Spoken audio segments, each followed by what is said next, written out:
soir, on va parler de la sculpture, ou bien la sculpture de l'anatomie dentaire, la sculpture de l'incisive, la première incisive, la 11. La plupart d'entre vous, bien sûr, كيتسول راسو علاش la sculpture, علاش l'anatomie dentaire, علاش la sculpture exactement في le savon. Et bien sûr, l'importance de le DP ou le côté pédagogique des choses, c'est que la clinique, Inch'Allah, si vous maîtrisez bien sûr la sculpture sur les dents et sur le savon, vous allez bien sûr logiquement maîtriser la sculpture sur les dents en clinique. Et lorsqu'on parle de l'incisive, on parle surtout du groupe incisivo-canal. Le groupe antérieur qui est le sourire. Donc, le groupe esthétique. Ce qui fait qu'il est très important de bien maîtriser les choses, les points de contact, les bombées, l'esthétique de la chose. Donc, on parle toujours de ce qui est fonction et ce qui est esthétique. La fonction, on doit respecter les bombées, la convergence, la convexité des choses pour garder la fonction des dents naturelles en bouche, plus le côté esthétique, on a une très belle finition, le côté artistique, donc essayez au max انكم تعقلوا على les choses من دابا حيت غيعاونوكم في الكلينيك ديالكم وما تخلعوش من لو تي بي ديال لا دي. راه الحمد لله عمر كتشي واحد ما فاليداش ولا ما كان عنده مشكل في لو تي بي ديال لا دي فينالمون راه كلشي كيفاليدي ميم سي غاتراباج راه غادي تفاليدي. دونك حاولوا لو ماكس بروفيتيو من لو تي بي باش انكم تغارديو سيغتان انفورماسيون اللي غينفعوكم ان شاء الله في الاناتومي ديالكم في لو كلينيك. وما بالنسبه للفاليداسيون تي بي ديالكم راه غادي تدوز ان شاء الله parce que normalement le diamètre mésiodistal, le diamètre vestibulo-lingual c'est ici et mésiodistal c'est de ce côté. Donc de ne pas dépasser les 30, parce que vous avez 26, 21 au niveau du diamètre vestibulo-lingual. Donc déjà la longueur du bloc savon c'est 9,5, donc vous allez diviser le bloc sur 2. 4, 5, 6, 9, donc 4,7 des deux côtés pour bien respecter la taille du savon bord de la taille.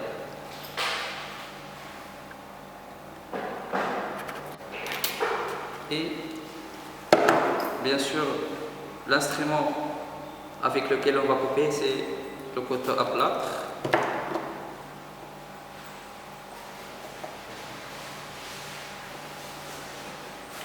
De cette manière-là.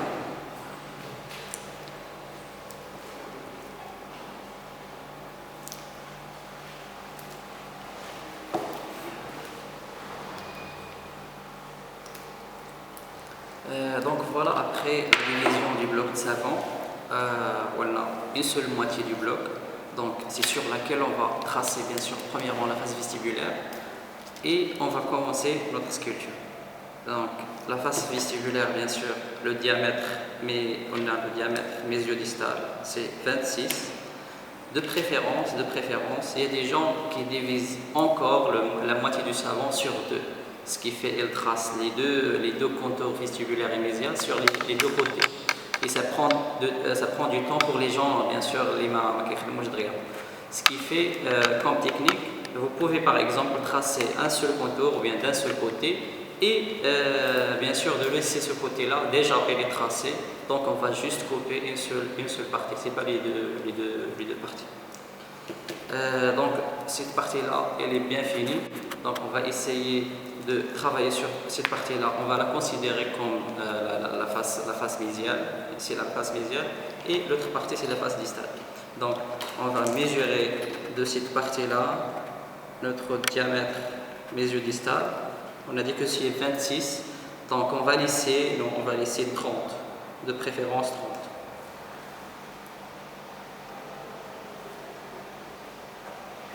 30. On va mesurer 30 des deux côtés et par la suite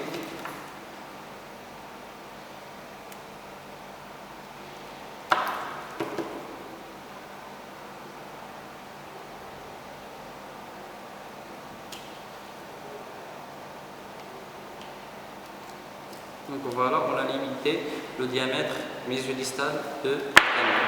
de l'incisive.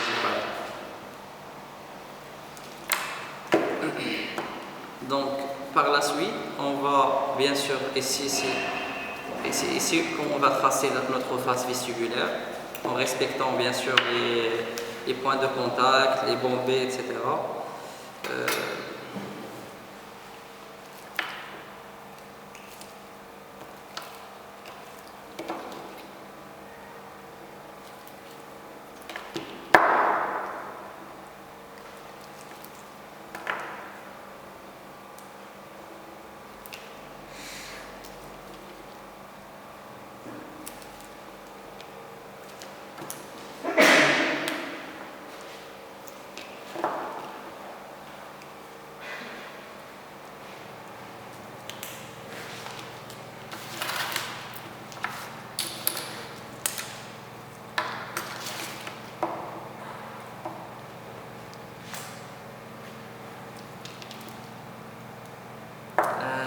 Donc, l'astuce dont j'ai parlé tout à l'heure, c'est exactement c'est celle-là.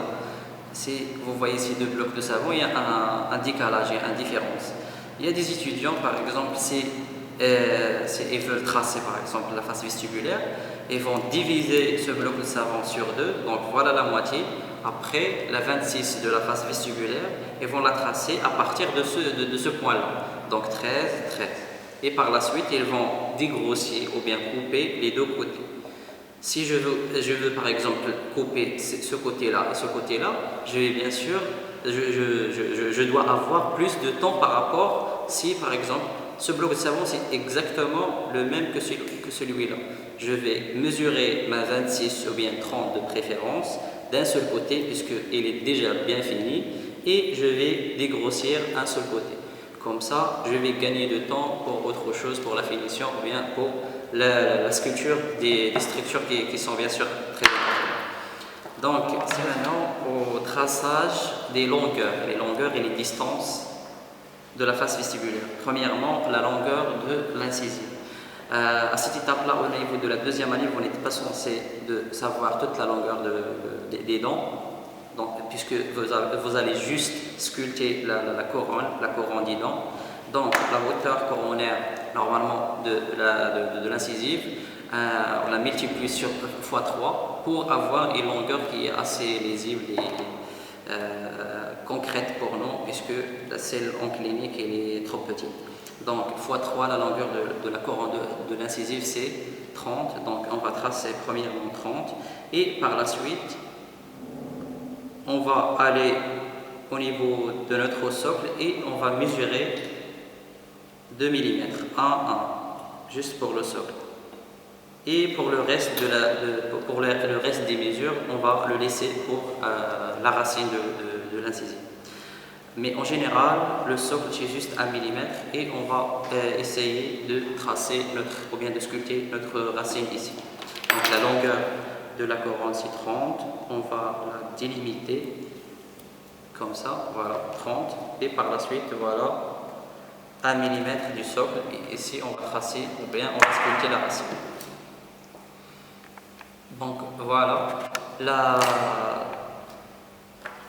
chose la plus importante à faire par la suite, on va limiter notre socle.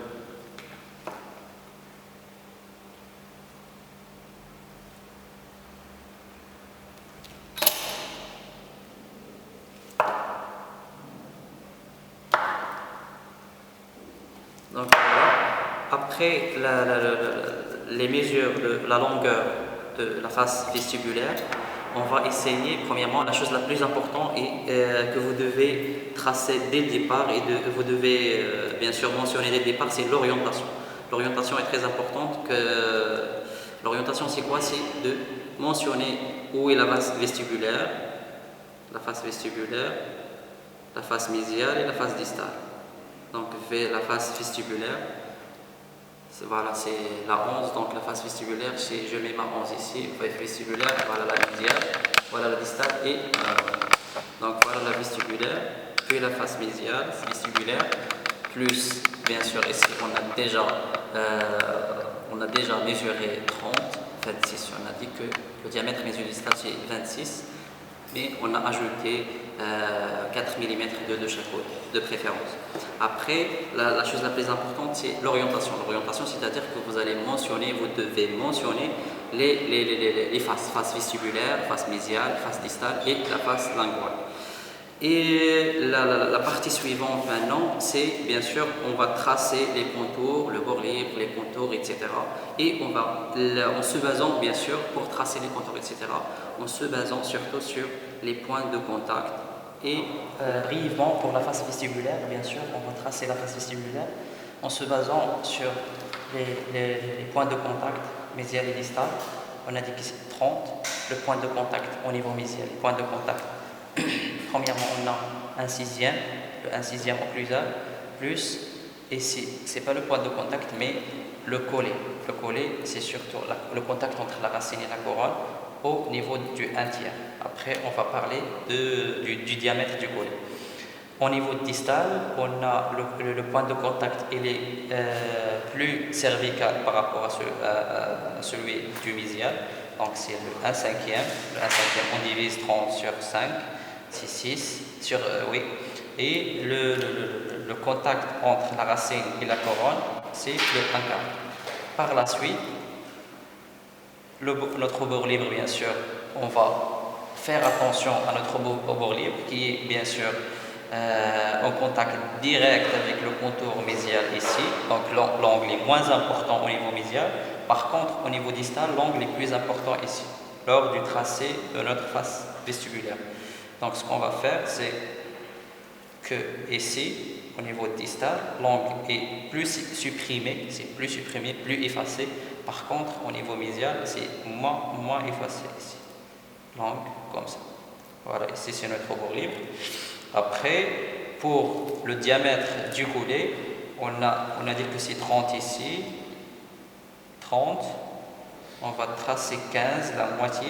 Et par la suite, on va mesurer 18, puisqu'on a 18 au niveau de notre collet. 9, 9. Donc c'est à partir de ces deux points-là qu'on va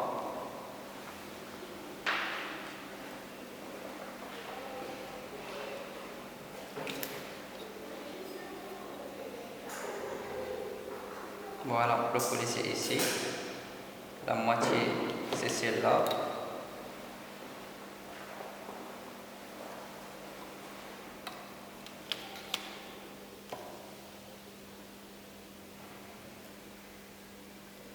Donc le diamètre du collet, c'est celui-là.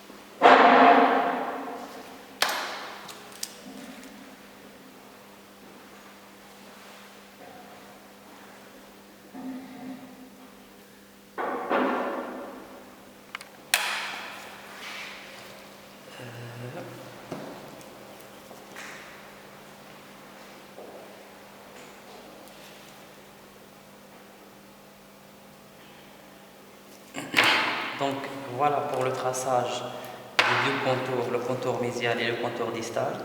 Ici on a dit que, bien sûr on a le diamètre ici du collet c'est 18. Le point de contact au niveau distal c'est 1/5. Voilà le point de contact ici. Au niveau mésial c'est 1/6 ici. Et voilà le contact au niveau entre la racine et la couronne. Par la suite, ce qu'on va faire, c'est on va essayer de dégrossir cette partie-là, puisqu'elle ne fait pas partie de la dent. Donc on va éliminer toute cette partie-là pour laisser juste la racine et la couronne. La même chose de ce côté-là. Et en respectant bien sûr le diamètre mésiodistal au niveau lingual.